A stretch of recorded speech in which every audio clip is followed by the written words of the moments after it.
Selamat sore Bapak Ibu, sahabat yang baik. Channel saya menyapa Anda pada sore hari ini. Informasi terbaru yang boleh kami sampaikan kepada seluruh Bapak Ibu, di mana Menteri Kemenpan RB Anwar Anas menyebutkan bahwa tes P3K pada tahun 2024 ini hanya merupakan formalitas saja. P3K yang diangkat pada tahun ini 100% akan mendapatkan NIP atau nomor induk pegawai. Ini informasi langsung dari Kemenpan RB, di mana dalam rapat kerja antara DPR RI Komisi 2 bersama Kemenpan RB dan Badan Kepegawaian Negara. Mari Bapak Ibu kita lihat pemaparan cuplikan dari hasil rapat DPR RI bersama dengan Kemenpan RB dan Badan Kepegawaian Negara dalam cuplikan video berikut ini. Tekan like, subscribe, dan tekan loncengnya untuk mendapatkan notifikasi video selanjutnya. Terima kasih. Tes tadi Bapak sekalian itu hanya formalitas. 100% mereka diterima. Nah, saya kira kami tidak ada yang berbeda Pak Ketua. Data 2,3 juta harus diselesaikan. Basisnya adalah yang di BKN. Ini harus kita tuntaskan. Soal tes tadi Bapak sekalian itu hanya formalitas. 100% mereka diterima. Jadi sekali lagi tes ini formalitas untuk mendata ulang, jadi Bapak 100% diterima. Cuman bagi daerah yang tidak punya kemampuan keuangannya, dia tetap standby di paruh waktu. Bagi daerah yang sudah punya anggaran cukup, dia pasti di penuh waktu. Jadi baik yang paruh waktu maupun penuh waktu, 2,3 juta tadi pasti dapat NIP. Pasti dapat NIP. Makanya saya heran tadi banyak kasus di daerah, kadang manuver di daerah ini beda-beda. Oleh karena itu besok izin Pak Ketua, kami akan menyerahkan formasi. Besok akan dihadiri oleh hampir seluruh kepala daerah. Mohon Pak Ketua bisa hadir, menyampaikan di forum itu besok siang. Ya, para sekjen, para kepala daerah hadir. Besok Bapak silahkan kami, Bapak warning ini kami Bapak sampaikan ke para kepala, minimal sekda besok datang. Akan dihadiri oleh 1.300-an orang. Bapak sampaikan lagi. Kami sudah sampaikan nggak bosan-bosannya Pak. Tapi enggak di daerah ini memang lain-lain tadi. Tadi di Sumatera Utara cukup banyak, saya minta Kanrek di Sumatera Utara bisa segera turun Pak. Nanti sudah turun ya, nanti langsung dilaporkan habis ini. Saya sedih tadi Pak, wah saya kayak mau nangis saya nih.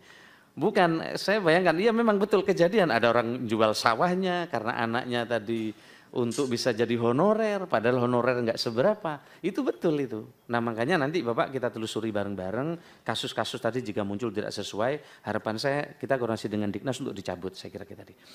Nah soal BPKP nanti akan kita tingkatkan lagi, yang PU dan seterusnya. Terima kasih Bapak Ibu sudah menyampaikan kasus per kasus banyak. Tapi izin Pak Ketua, 2,3 juta komitmen kita selesaikan bersama, termasuk NIP. Kalau memang NIP ini perlu segera diberikan, segera kita keluarkan, kira-kira gitu, supaya menghol pencalonan tadi, ya kira-kira gitu ya, mungkin gitu ya Pak Anu. Nah, nanti dengan BKN kita koordinasi soal NIP nanti itu perlu waktu dan waktu tergantung kemampuan keuangan daerah, kira-kira gitu ya. Nah Bapak sekalian, kita sudah minta SPTJM di kepala daerah, tetapi memang di daerah ini variatif sekali responnya dan seterusnya. Kemarin soal formasi, tadi baru kami rapatkan. Kita harus jemput bola Pak nanya. Daerah ini nggak ngusulkan. Bayangkan, kita sudah minta Pak Ketua. Tadi sampai, kenapa ini ada kosong? Saya bilang tadi, kenapa bisa kosong formasi? Saya minta ditelepon lagi, saya bilang tadi. Yang kosong ditanya lagi ke sekdanya sama kepala daerahnya. Mereka kosong Pak, nggak mau ngajukan. Ada berapa daerah tadi ya? 14 daerah formasi kosong. Saya minta dijemput bola lagi, ditelepon. Teman-teman yang malah dimarahin sama mereka. Sama daerah itu. Oleh karena itu nanti izin Pak Ketua bisa datang besok Bapak sampaikan ini komitmen Komisi 2 dan kita untuk menyelesaikan, jangan diselip-selipin lagi. Karena aturannya udah jelas mereka nggak bisa nyelipin. Tanpa ada di database BKN pasti mereka nggak bisa selip. Berarti permainan ada di tingkat daerah. Nah gimana caranya permainan tidak ada? Mari Bapak cari rumus kami. Kadang permainan lebih tinggi dibanding aturan yang bikin aturan ini. Ya. Baik Pak sekalian, Pak Samsur Rizal tadi juga sama soal Satpol PP ini sudah kami urai dengan Kemendagri, insya Allah sudah ada solusi. Cuma ini karena tidak sabar sepertinya muncul terus. Soal nanti saya minta Pak Abah menjelaskan soal ini ya. Formasi tadi soal Bapak tadi sudah sediskusikan. Saya minta dijawab tadi sudah selesai tapi formasinya belum keluar. Pasti di guru rata-rata Pak. Ya, di guru. Nanti BKN kami minta selesaikan. Dari Pak Ongku juga sama, saya kira masalah pegawai koperasi dan seterusnya SKTT. Kalau dia tidak punya dapodik, mestinya tidak bisa Pak Ongku. Ini menarik menurut kami di Sumatera Utara ini tidak ada dapodik. Kalau betul mereka tidak ada dapodik, mestinya tidak bisa diangkat jadi guru. Nanti kami akan minta penjelasan dari dari BKN. Ini rata-rata di Sumut tadi, termasuk NIP dan seterusnya. Data kami setuju Pak, data ini kita berbagi. Soal TNI Polri, jadi ini kami sedang urai Pak untuk terkait dengan resiprokalnya, maka di RPP-nya nanti akan kami tuntaskan. Terkait dengan Pak Mardhani Alisera, ya tadi ada masalah tadi soal jabatan apa tadi?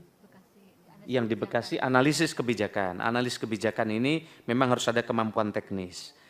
Tapi kalau memang kemampuan teknis harus dihapus, ini kan sudah 2 kali muncul di rapat bersama Komisi 2. Ya, kalau memang ini sudah dihitung Bapak sekalian, tidak perlu surat kemampuan teknis dan nanti akan menghilangkan kemampuan teknis, ya perlu kita bahas bersama Pak Ketua.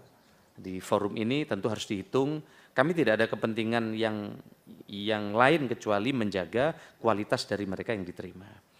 Kemudian terkait dengan sama SKTT tadi Pak Mardhani Alisera, kemudian ya ini setiap daerah punya interpretasi yang kadang di luar aturan yang sudah kita buat.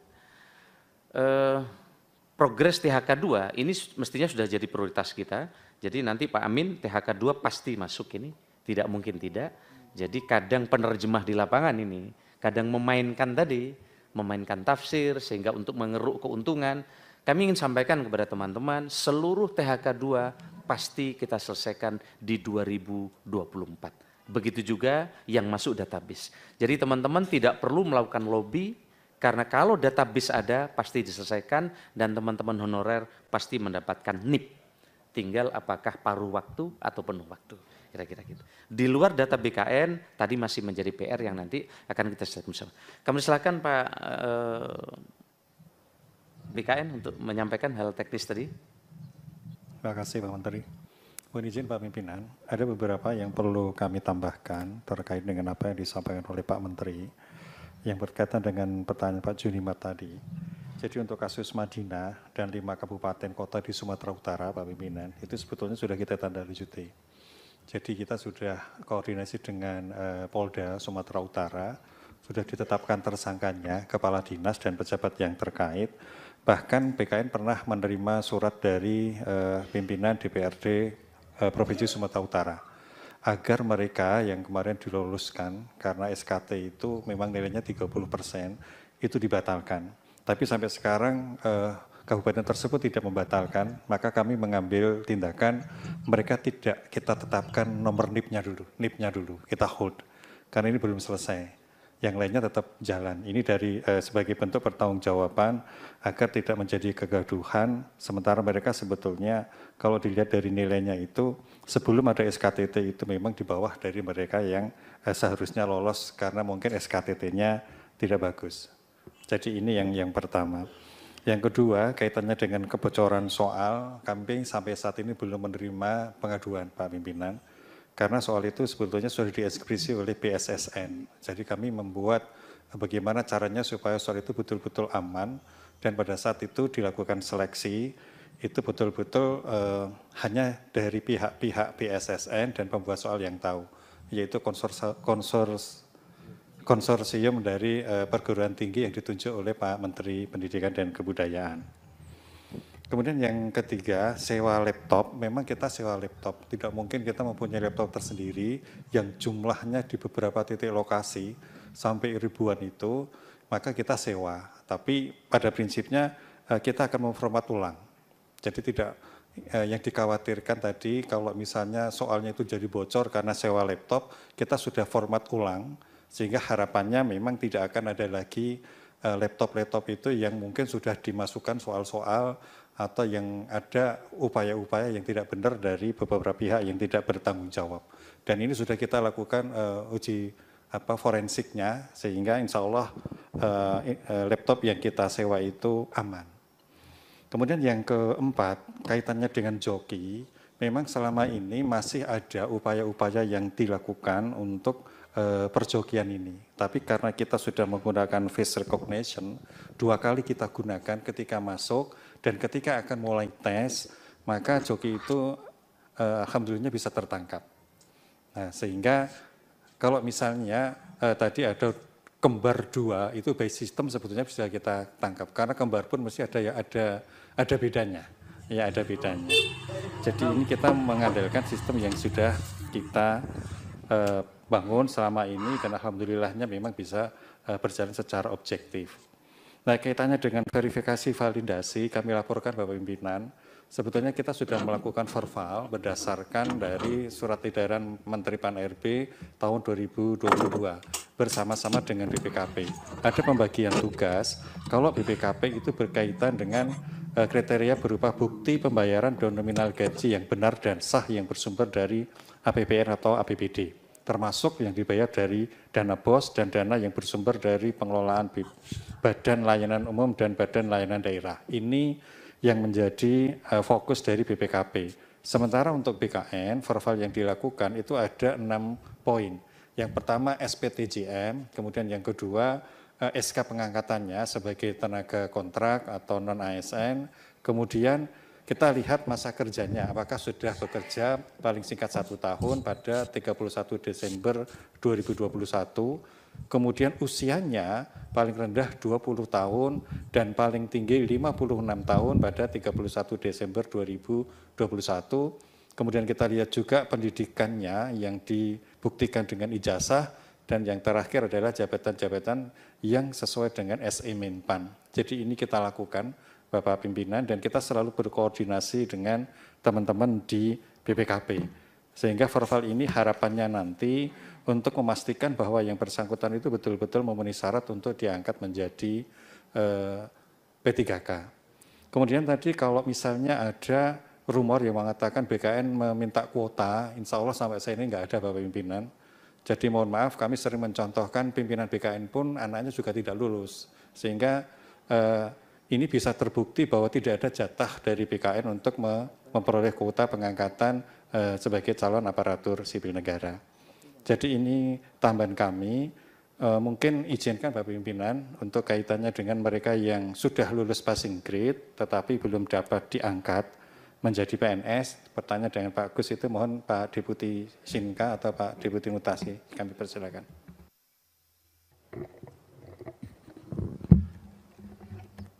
Terima kasih Pak Kepala. Mohon izin Pak Menteri, Pak Ketua. Assalamualaikum warahmatullahi wabarakatuh. Dapat kami laporkan terkait dengan kasus yang tadi disampaikan oleh Pak Gus Pardikaus bahwa ini adalah pengangkatan P3K guru pada tahun 2021, Pak. Jadi pengangkatan guru P3K guru tahun 2021 itu menggunakan sistem UNBK, sistemnya Kementerian Dikbud. Nah, pada saat itu memang formasi untuk gurunya belum ditetapkan pada saat seleksi dilakukan. Sehingga mereka kemudian mengikuti seleksi dan lulus passing grade yang sudah ditetapkan. Nah, jumlah yang sudah lulus passing grade tadi karena formasi ditetapkan belakangan, maka kemudian mereka tidak semua yang lulus passing grade tadi bisa diangkat. Nah, yang formasinya memang tersedia dan gurunya ada yang juga lulus, maka mereka kemudian diangkat. Jadi pengangkatannya pada saat itu adalah berdasarkan guru yang lulus passing grade dan dia mengajar di sekolah itu, maka mereka diangkat. Guru yang kemudian datang dari sekolah lain, tapi dia mengambil formasi di sekolah itu, maka dia masuk dalam kategori P1. Nah, berapa jumlah P1? P1 itu artinya mereka sudah lulus passing grade tetapi belum bisa diangkat pada saat itu, di tahun 2021. Jumlahnya pada saat itu adalah 193.954 orang, seluruh Indonesia. Jadi, nah, tetapi kemudian ada kebijakan pada saat di tahun 2022, kebijakan Pak Menteri, maka mereka-mereka yang sudah lulus P1 tadi itu diprioritaskan untuk diangkat di formasi 2022. Tidak perlu tes lagi. Dan mereka yang kemudian sudah lulus itu, formasinya yang sudah diajukan oleh instansi pada tahun 2022 tersebut, itu sebanyak 130.432 orang. Itu sudah diangkat yang dia tidak perlu lagi mengikuti tes di tahun 2022 karena formasinya sudah diusulkan oleh instansi.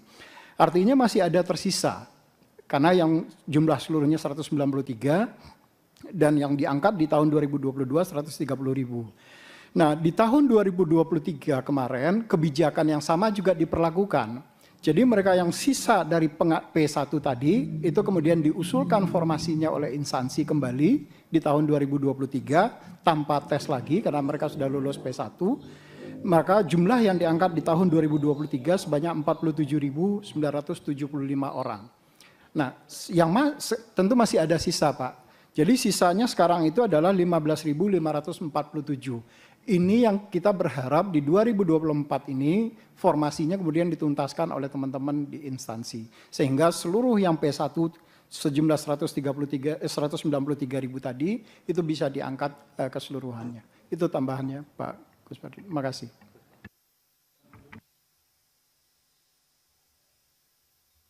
Baik, makasih. Izin Pak Ketua, sebelum saya lanjutkan Pak Abah, saya minta silakan. Baik, makasih. Izin Pak Pimpinan dan Bapak Ibu sekalian, Pak Menteri. Jadi yang pertama mungkin yang Bu Rosi tadi, bahwa seluruh warga negara kan memang memiliki hak untuk bisa melamar jadi ASN. Jadi kalau kita melarang malah kita melanggar undang-undang. Namun kami ada Permen 62 2020 yang memungkinkan tadi penugasan dosen PNS ke swasta. Jadi ada penugasan di luar instansi pemerintah dan di dalam instansi pemerintah. Yang penting dari Dikbudnya nanti ada penugasan ke perguruan tinggi yang bersangkutan. Jadi kami sudah siapkan Bu di Permen 62 tahun 2020. Koordinasinya sama siapa itu Pak? Nanti Ibu permintaannya ke Kemendikbud selaku instansi pembina. Kemenristek Dikti atau Kemendikbud? Kemendikbud. Nanti kan diktinya ada di Dikbud Bu, di sana. Kemudian yang kedua, barangkali nambahkan tadi izin Pak Menteri yang disampaikan Pak Harmen, guru itu memang diberikan kesempatan 2002-2023. 2024 ini kita selesaikan, mereka tetap ikut tes tapi dijamin lulus 100%. Tapi mereka harus terdaftar. Nah, bagaimana ketika formasinya terbatas? Ketika formasinya ada 100, yang melamar 150, yang 50 ini pun walaupun tidak ada formasinya tetap dinyatakan lulus dan dia akan menjadi P3K paruh waktu. Kenapa harus kita ubah statusnya? Karena setelah Desember sesuai pasal 66 itu tidak boleh lagi ada status yang lain.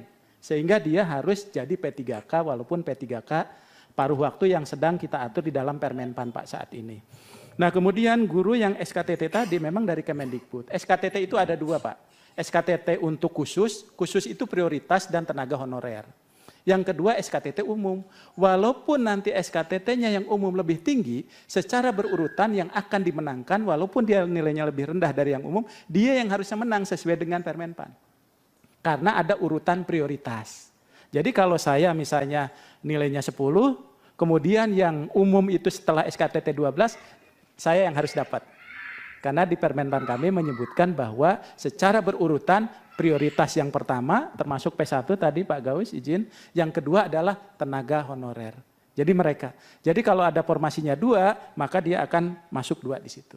Nah, ini mungkin kalau pelanggaran-pelanggaran itu tadi mungkin itu praktek di lapangan yang memang harus diproses secara hukum.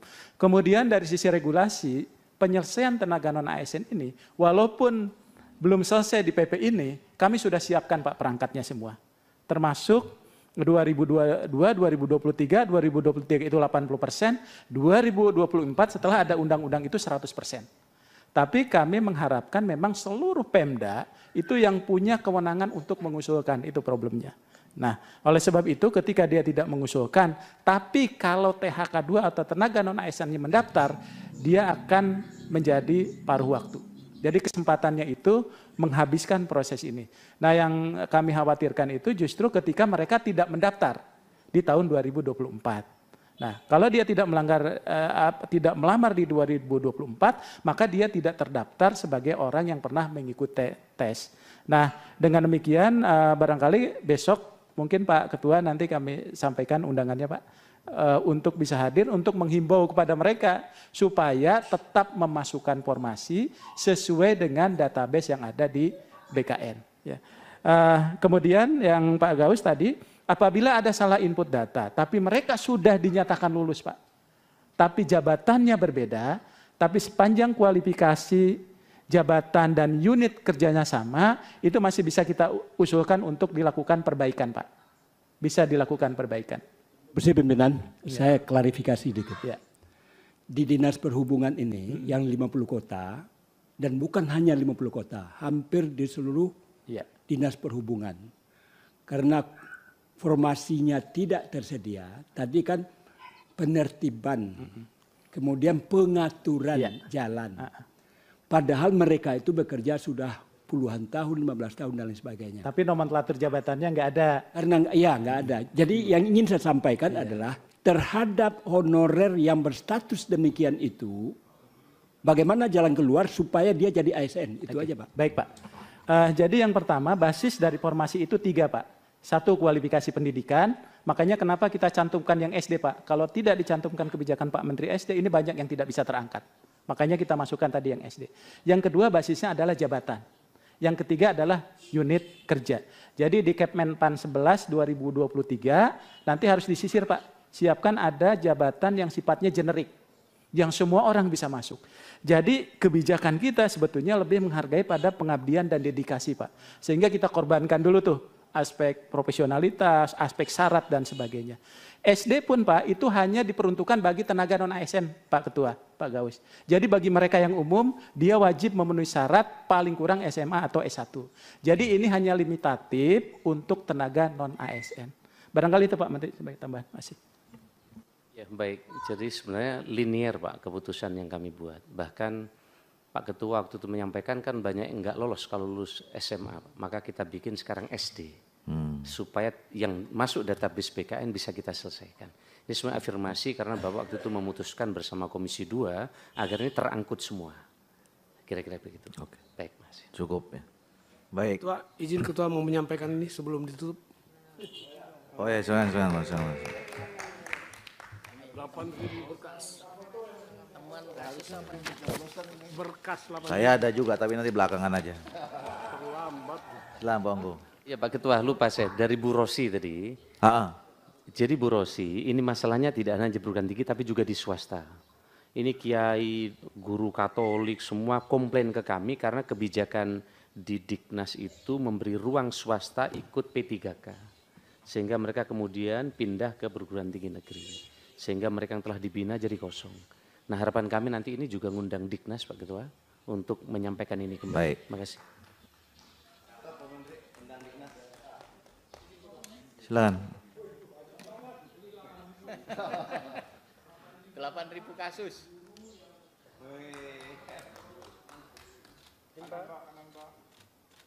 Sayang pemilu sudah berlalu.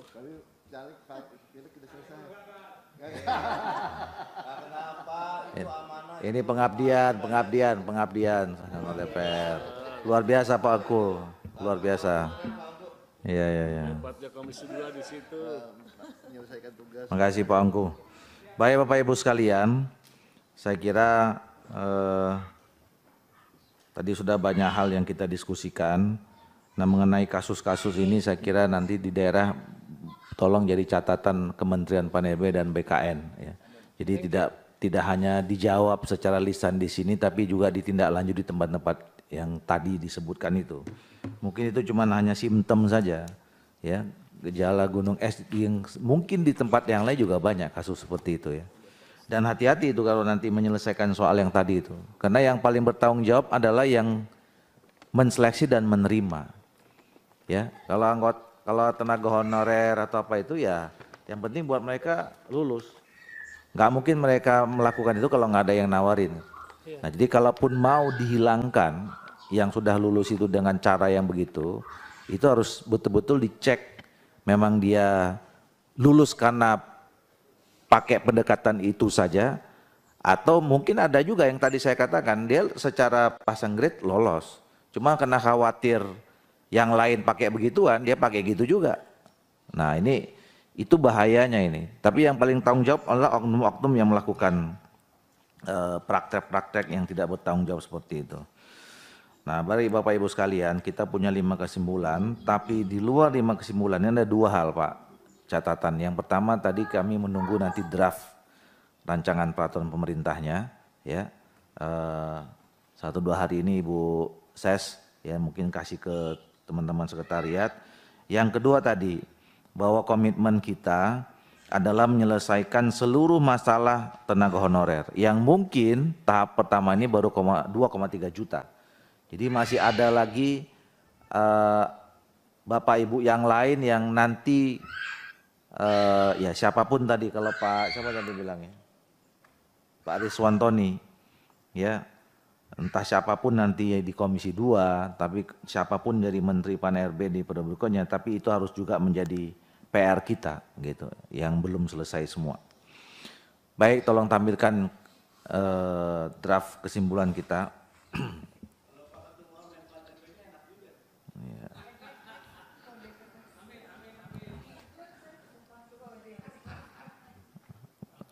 Mau buka puasa nih, Bu Reka. Ditungguin sama menterinya Bu Reska. Nomor 1, Komisi 2 DPR RI dan Kementerian Pan-RB menyepakati bahwa pejabat pembina kepegawaian dan pejabat lainnya dilarang melakukan pengangkatan tenaga non-ASN sebagaimana amanat pasal 65 Undang-Undang Nomor 20 Tahun 2003 tentang ASN. Setuju ya? 2. Komisi 2 DPR RI meminta kepada Kementerian Pan-RB dan BKN memberikan sanksi yang tegas kepada PPK yang masih melakukan pengangkatan tenaga non-ASN sesuai dengan ketentuan peraturan perundang-undangan. Walaupun ini sanksinya belum diatur ya. Iya kan? Harusnya di PP nanti ini. Iya kan? Ada di PP ya? Oh, ya. Oke. Tapi ya paling tidak ini komitmen kita. Setuju Pak ya? Komisi 2 DPR RI mendukung Kementerian PNB untuk menyediakan alokasi formasi P3K yang disesuaikan dengan jumlah tenaga non-ASN yang terdata dalam database BKN sehingga penataan tenaga non-ASN dapat diselesaikan pada tahun 2024. Iya, 100%. Setuju ya? 4. Dalam rangka menyelesaikan pengangkatan tenaga non-ASN, Komisi 2 DPR RI mendorong Kementerian Pan-RB meningkatkan koordinasi dengan instansi pusat dan instansi daerah untuk segera mengusulkan formasi P3K tahun 2024 sesuai dengan jumlah tenaga non-ASN yang ada di setiap instansi. Setuju ya? Tapi khusus untuk ini ya, bisa nggak ya Kementerian Pan-RB atau BKN itu jemput bola gitu. Ini kan nunggu-nunggu mereka kan nggak jelas nih. Nunggu-nunggu mereka ini kan sebetulnya karena tadi kan soal anggaran juga nih kan ya. Apa namanya, mau diparuh waktukan atau mau dipenuh-waktukan kan kira-kira gitu. Dikasih deadline aja, nanti takutnya nanti jadi alasan terus ini. Nanti nggak selesai-selesai. Catatan aja. Nomor 5, Komisi 2 DPR RI meminta BKN segera menyelesaikan proses penetapan nomor induk pegawai atau NIP P3K tahun 2021-2023 terutama bagi peserta yang merupakan tenaga honorer yang telah terdata dalam database BKN agar segera bekerja dan mendapatkan penghasilan. Ini yang tadi komitmen kita ya, segera NIP-nya.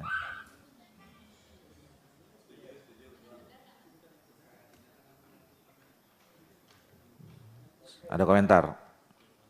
Pimpinan, jadi kan kita sekarang verbal juga ya Pak Pimpinan ya.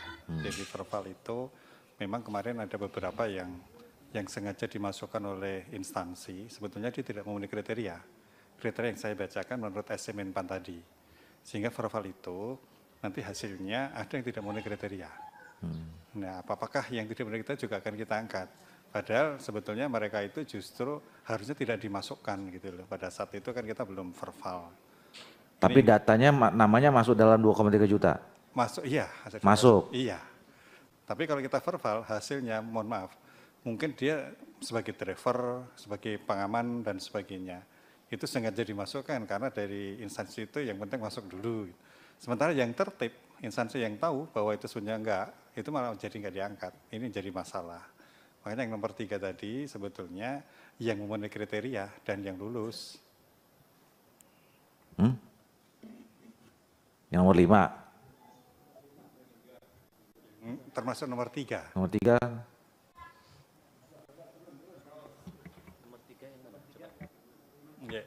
Nah yang terdata. Komisi mendukung Kementerian PN untuk menyediakan, oh mohon maaf.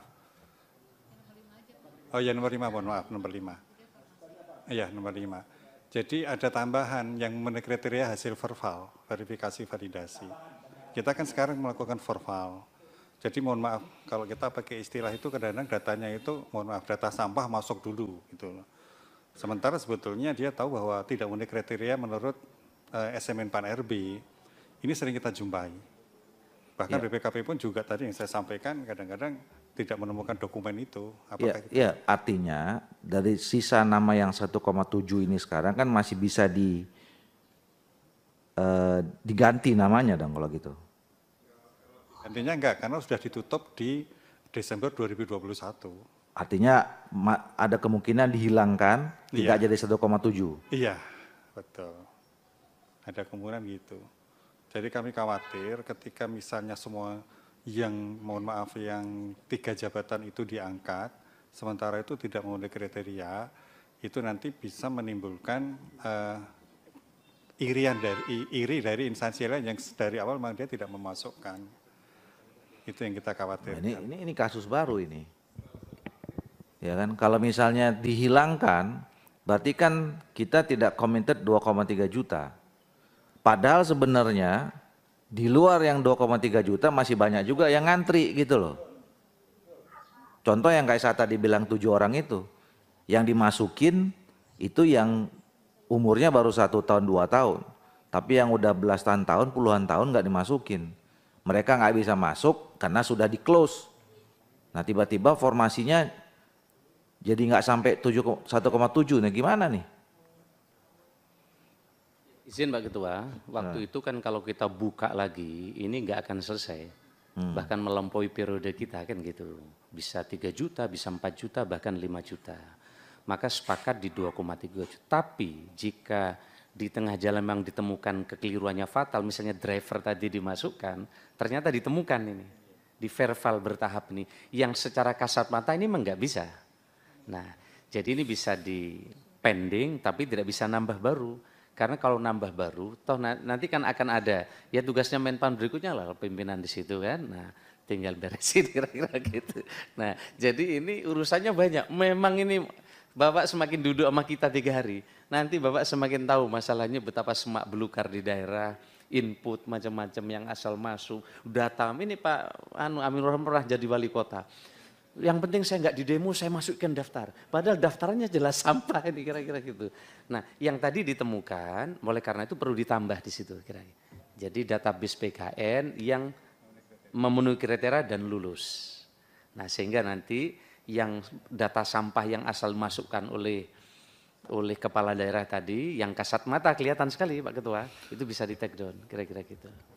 Verbalnya BKN, verifikatornya sama BPKP. Kira-kira berapa persen itu yang ditemukan yang kayak begitu itu?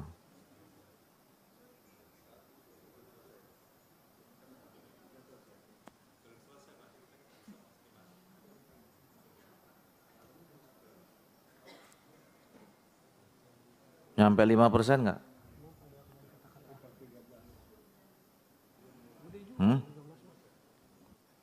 Lo nggak kan pengalaman kemarin yang 2,3 selesai 500 itu yang berarti udah clear tuh yang 500 itu sesuai.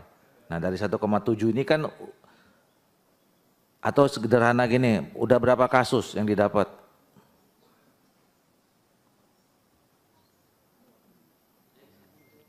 Izin Ketua. Karena ini susah, ini kan dibuat ada verifikasi lagi, ya kan? Padahal waktu itu kalau kita lihat skemanya itu kan udah langsung otomatis tuh. Ya kan nggak ada ini kan berarti ada yang gugur. Oke lah, kasusnya kayak tadi misalnya. Nah itu kira-kira berapa persen? Karena nanti kalau misalnya kita nggak punya data yang pasti, ya ini buka lagi peluang untuk banyak cawe-cawe lagi nanti. Nih ada orang masuk lah, inilah segala macam kan gitu. Silakan Pak Amin. Terima kasih Ketua.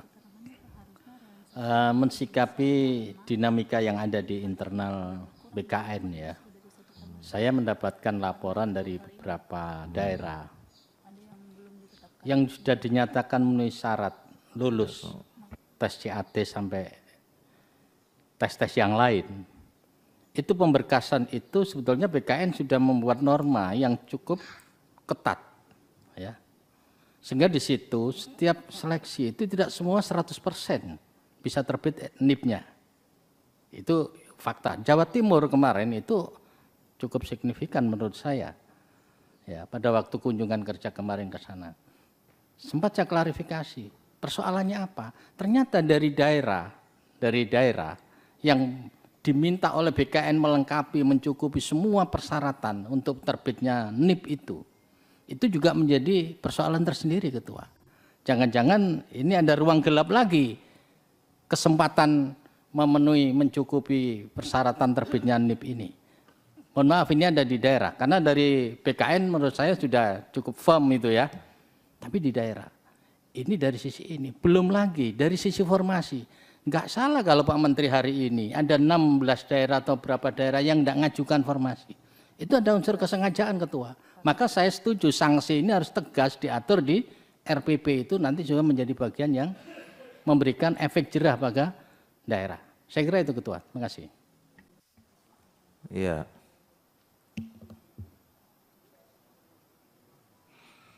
Enggak, jadi maksud saya gini, makasih Pak Amin. Kalau memang kasusnya tidak banyak, ya kita nggak perlu masukkan itu dalam kesimpulan. Jadi kita konsisten saja dengan kesimpulan kita di awal dan kebijakan yang diambil oleh Kementerian PAN-RB dan BKN. Bahwa kemudian di tengah jalannya ada 1-2 kasus deviasi, ya apa boleh buat gitu. Tapi kalau nanti kita cantumkan itu jadi excuse. Gitu loh. Makanya saya tanya berapa besar. Dari sekarang ada berapa kasus yang kayak gitu di berapa daerah misalnya? Ada 10? Silakan Pak Soeharto. Ya, mohon izin Pak Ketua. Kalau sampai penerimaan sampai dengan 2023, karena memang yang mendaftar itu sesuai dengan kualifikasinya, mereka kemudian sampai dengan 2023 belum ditemukan kasus itu. Tapi dari database yang masuk ke kami di dalam database BKN, itu ada jabatan-jabatan seperti pengemudi, kemudian ada pramubakti atau cleaning service yang juga kemudian dimasukkan oleh teman-teman di instansi. Nah jumlahnya ini mencapai hampir 20%-an, sekitar 20%-an. 20% dari total? Dari sekitar 1,7 dari sisanya itu. Banyak. Sangat banyak. Itu sebabnya kenapa kemudian kalau kita mengatakan bahwa yang dimasukkan ini adalah seluruhnya, berarti kita secara tidak langsung melegalkan yang namanya pramubakti, pengemudi, dan security itu boleh diangkat menjadi ASN. Artinya formasinya akan dibuka kembali. Padahal selama ini kan sudah ada kebijakan tidak membuka formasi untuk 3 jabatan itu. Itu Pak Ketua. Tambah Pak. Jadi tadi saya sampaikan, karena memang itu sebetulnya menurut SMN-nya kan tidak boleh ya Pak. Kan ada tadi kriterianya, ada 6 kriteria tadi. Nah kalau misalnya ini diangkat, saya khawatirnya instansi yang tertib, yang tahu bahwa itu tidak akan diangkat dan tidak masuk dalam database, ini juga menjadi kasihan Pak. Mereka yang tertib malah tidak diakomodir. Ini yang menjadi permasalahan kita Pak. Ya yang lebih kasihan lagi, kalau ada formasi hilang 340.000, yang ngantri jutaan lagi di luar nggak masuk gara-gara yang mengusulkannya salah. Kalau 20% kan 340 ribuan itu. Gitu. Nah sementara tadi itu ada 8.000, ada berapa ribu, tempat saya ada 7 orang. Ya. Yang nggak bisa masuk gara-gara kena kita close, tapi ternyata ada 340.000 yang terbuang formasinya gitu. Ini yang harus kita ini. Banyak loh itu Pak Menteri, 340.000 itu.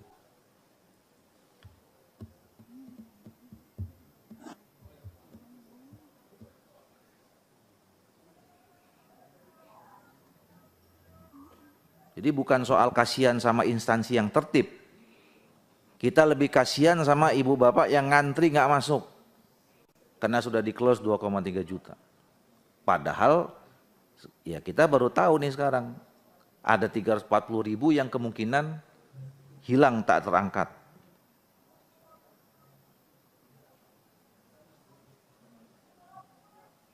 Nah, di halaman 25, nih saya enggak tahu nih, di halaman 25 itu ya. Di situ Jadi proyeksi sisa non-ASN yang belum diangkat itu 1,784588. Ada bintangnya, keterangan. Data proyeksi sisa tenaga non-ASN secara realisasi dapat lebih besar. Nah, jadi sebenarnya Bapak Ibu sudah memprediksi akan lebih besar, bukan malah lebih kecil.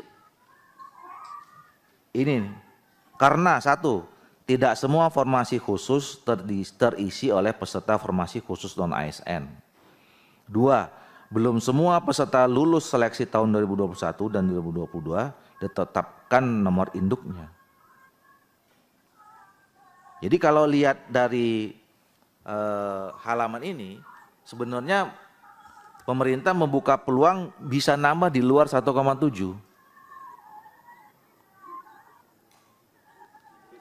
Tetap dalam 2,3 gitu. Nah, tapi faktanya sekarang ada kemungkinan hilang 340.000.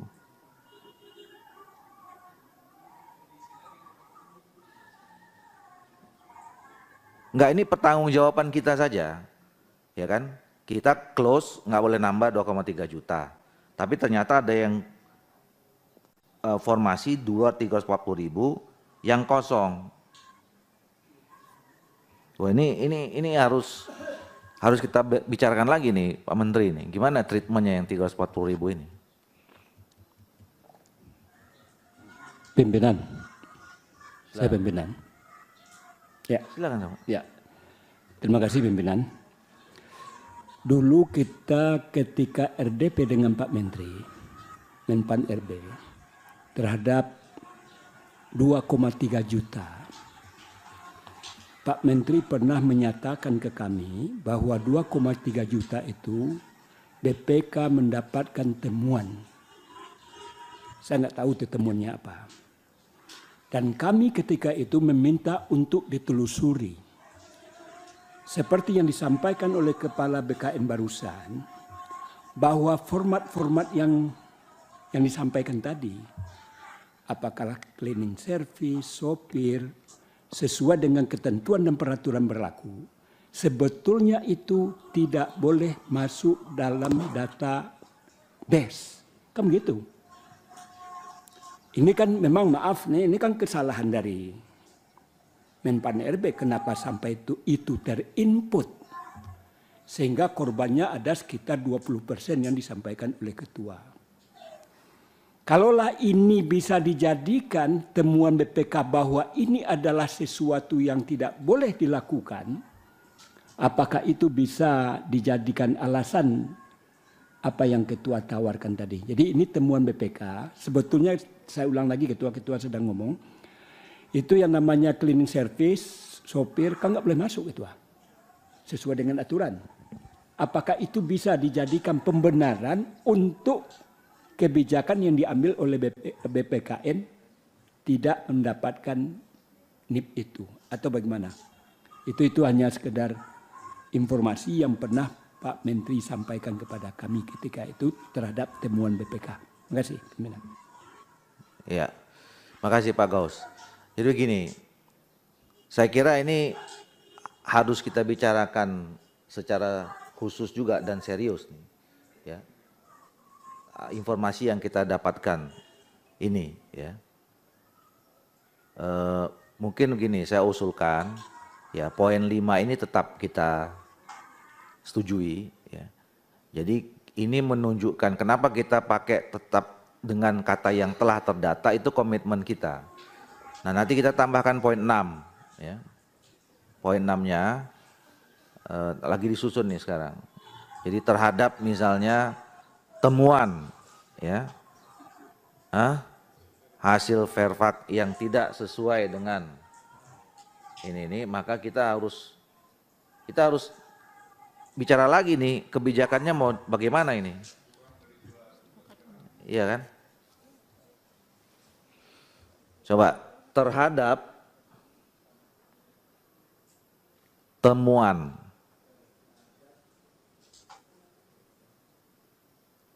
hasil verifikasi faktual, verifikasi dan validasi yang dilakukan oleh BKN dan BPKP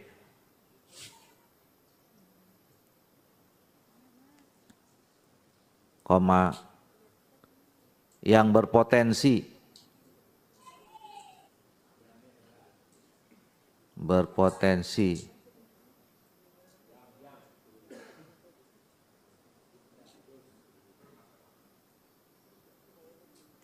kehilangan sekitar 20%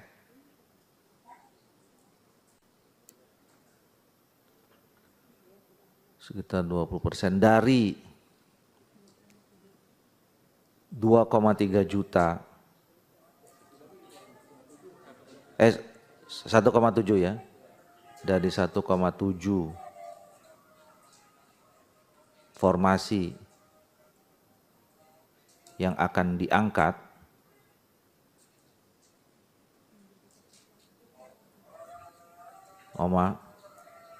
Komisi 2 DPR RI dan Menteri Pan-RB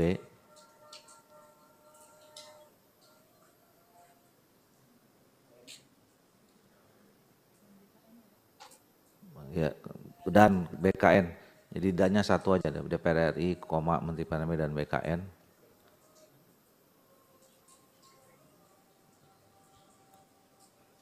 Akan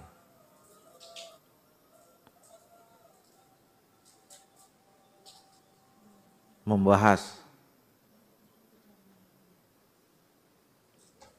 lebih lanjut pada raker berikutnya.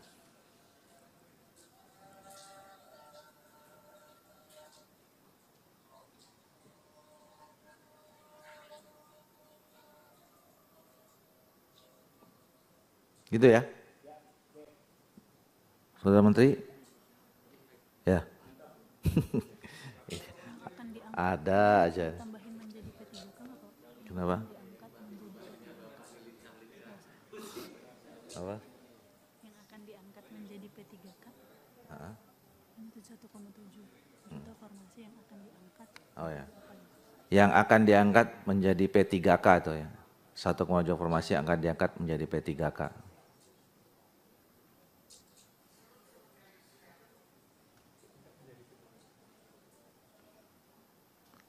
Nih, pemain silat semua begini nih. Yang akan diangkat menjadi P3K.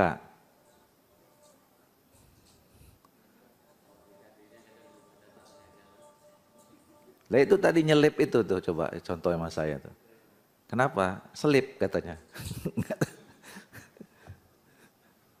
Ketua, boleh minta contoh enggak Ketua? Contoh. Iya. Contoh? Itu yang selip-selip tadi. Tadi udah kan itu ditemukan. Apa daerahnya? Yang verbal itu. Ya tadi misalnya kan kan ada disyaratkan ya, bahwa mereka tuh guru ini. Nah ternyata driver, pramusaji itu dimasukkan. Ya, itu kalau beda kompetensinya, ya kan? Beda keahliannya. Sekarang sama-sama keahlian, hanya beda sertifikasi pendidikan. Nah, ini apakah masuk dalam kriteria itu? Ya enggak tahu saya. Enggak kayaknya, kalau itu enggak sih. Itu enggak. Itu enggak. Kalau itu tidak? Enggak. Ya sudah, kalau tidak nanti saya akan suarakan ini di daerah, karena di dapil saya ada yang bermasalah. Boleh. Nanti kita bahas itu. Bapak kumpulkan aja data, nanti kita raker berikutnya, nanti kita bahas. Siap, terima kasih Pak. Oke, setuju ya? Oke. Baik, Bapak Ibu sekalian, ternyata PR kita nambah terus ini. Dengan kita menyepakati 6 kesimpulan ini, kita bisa mengakhiri rapat ini. Sebelum saya tutup, kami mengucapkan terima kasih banyak pada Saudara Menteri Pan-RB dan seluruh jajaran, kemudian Kepala BKN beserta seluruh jajaran. Terima kasih juga pada seluruh pimpinan dan anggota DPR RI, Komisi 2 yang saya hormati. Ini tadinya saya nggak mau baca, tapi sayang juga udah dibuat soalnya. Sebelum saya tutup, saya baca pantun dulu nih Pak Mardani ini. Di Kota Bekasi banyak melati. Melati putih buat seremoni. Bapak dan Ibu yang saya hormati, terima kasih telah mengikuti rapat ini. Bunga dedap di atas para anak dusun pasang pelita. Jikalau tersilap tutur bicara, jemari disusun maaf dipinta. Ini lama-lama ini Pak Menteri ini nyuruh kita setiap raker buat pantun nanti ini. Terima kasih sekali buat kita semua. Saya akhiri dengan mengucapkan alhamdulillahirrahmanirrahim. Selamat